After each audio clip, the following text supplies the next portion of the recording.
The bread of life channel में आपका स्वागत है। विश्वास की ताकत। इन्होंने विश्वास ही के द्वारा आग की ज्वाला को ठंडा किया, तलवार की धार से बच निकले, निर्बलता में बलवंत हुए, लड़ाई में वीर निकले, विदेशियों की फौजों को मार भगाया। इब्रानियों 11 का 33 और 34। प्रिय मित्रों, हर चीज़ के दो पहलू होते हैं, काला या सफ़ेद, गर्म या ठंडा, दिन और रात, बड़ा या छोटा, अमीर या गरीब। और इसी तरह पवित्र शास्त्र उन लोगों के लिए विश्वास का लाभ प्रस्तुत करता है जिन्होंने विश्वास को अपना बना लिया, जिनकी कमज़ोरी ताकत में बदल गई थी। यह एक ऐसी बात है जैसे आप आग से बर्फ़ बना सकते हैं, या अंधेरे से प्रकाश, या रेगिस्तान से प्रचुर फसल प्राप्त कर सकते हैं।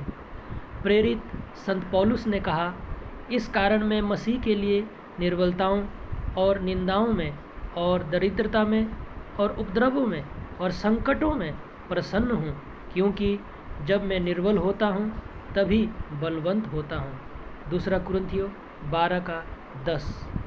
अपने मन परिवर्तन से पहले उसने समाज में एक महान प्रतिष्ठा के साथ खुद को स्थापित करने की स्थिति हासिल करने के लिए कड़ी मेहनत की थी।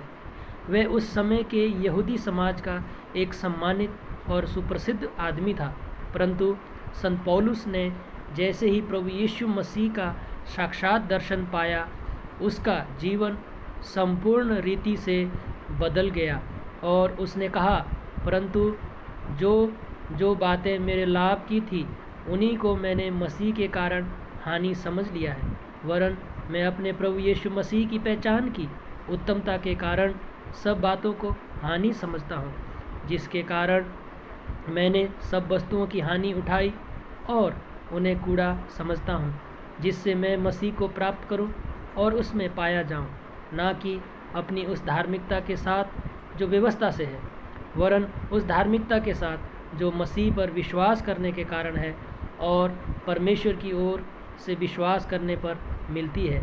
फिलिपियों 3 अध्याय 7 से 9 पद तक। संत पौलुस इस बात को समझ गए कि वे यीशु मसीह पर विश्वास के द्वारा ही असाधारण कामों को कर पाते हैं। वो यह जान गया कि उसकी पारिवारिक संपन्नता, धार्मिक कट्टरता और अपने समुदाय में दबदबा यीशु पर विश्वास के बिना व्यर्थ है। वह समझ गया कि जो भी काम वह कर सका वो केवल यीशु मसीह पर विश्वास के कारण था। संत पौलुस के लिए यीशु को जानना जीवन, धन, प्रसिद्धि और शक्ति से अधिक मूल्यवान था। हमारे बारे में क्या है प्रिय मित्रों? हमारी अच्छी शिक्षा, धार्मिकता, अच्छा काम, नाम और समाज में प्रसिद्धि हमें यीशु के लिए उपयोगी नहीं बनाती है, परंतु जब हम अपने जीवन को संत पौलुस के समान नम्र करते हैं तो परमेश्वर हमारे जीवन को संत पौलुस के समान उपयोग करने के लिए तैयार होता है। क्या आप संत पौलुस के समान तैयार हैं? प्रिय मित्रों, जब हम अपने आप को नम्र करते हैं तब यीशु की सामर्थ हम पर प्रबल होती है। इसलिए आइए स्वयं को दीन करें ताकि उसकी सामर्थ हमारे द्वारा कार्य करे। पिता परमेश्वर का प्रेम, प्रभु यीशु मसीह की शांति और पवित्र आत्मा की नित्य उपस्थिति आप सबके साथ